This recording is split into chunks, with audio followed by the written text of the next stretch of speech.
Here's a question. In somebody's world, it probably might be terrifying to think about, right? Let's say you're a mother and you start having what they say are hallucinations about your husband being involved in graphically violent sex acts with other people, women, men, children, maybe even animals. And they say that you have a psychological disorder and that you need medication and that you're supposed to go to therapy and somebody gets paid to listen to you talk about your hallucinations. And at some point, your hallucinations start involving your daughters. You have two beautiful daughters, little girls.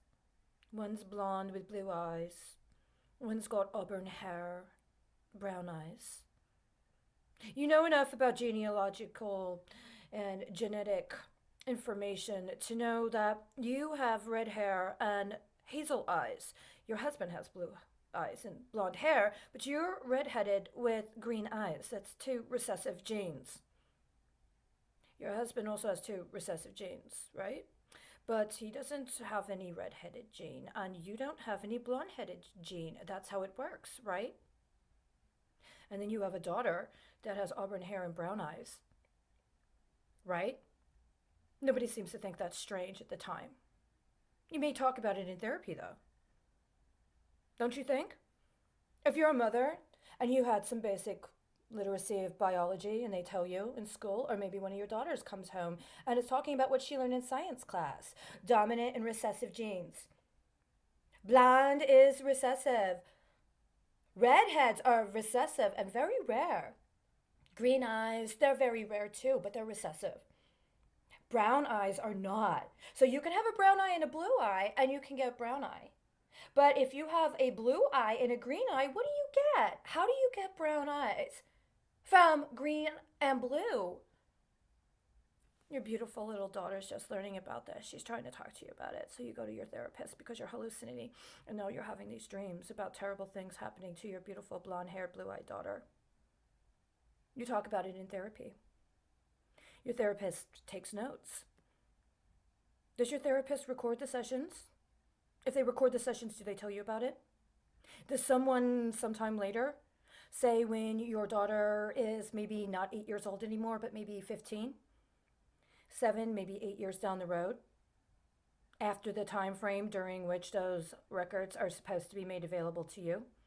And you've moved how many times? How many doctors have you had in this time frame? How many different diagnoses? How many times have they changed your medication? Who purchased the therapy notes from my mother's early sessions of therapy when she was talking about all these terrible, horrible things? It would have been around the time that I was what? 14? 15? The first 7-year period would have come due around the time I was 14 or 15. Right? Who purchased those fucking notes? They didn't stop, did they? My mother was in therapy until the day she died last year.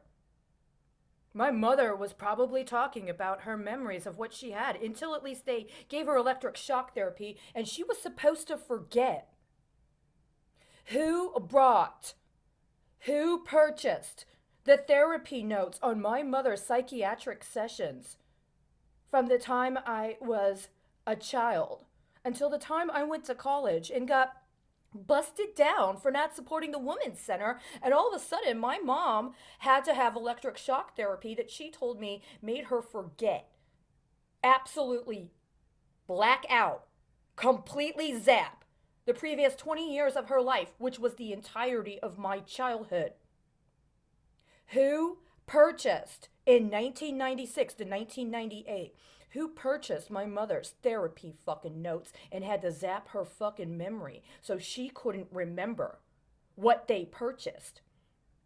By the time I was 26, what was going on? Anybody know? What was going on in my life by the time I was 27 fucking years old? That would have been a whole what? A whole session's worth, right? Whole time frames worth of accumulating notes on my mother and her therapy sessions, and she wouldn't have even fucking remembered me. And by that time, what were you gonna do with those fucking therapy notes that you took on my mom when you were fucking around with my mom's unconscious? When you were programming shit about me, you already knew my mother was psychic and shamanic enough to fucking see you raping me in another realm. You fucking destroyed her fucking memory.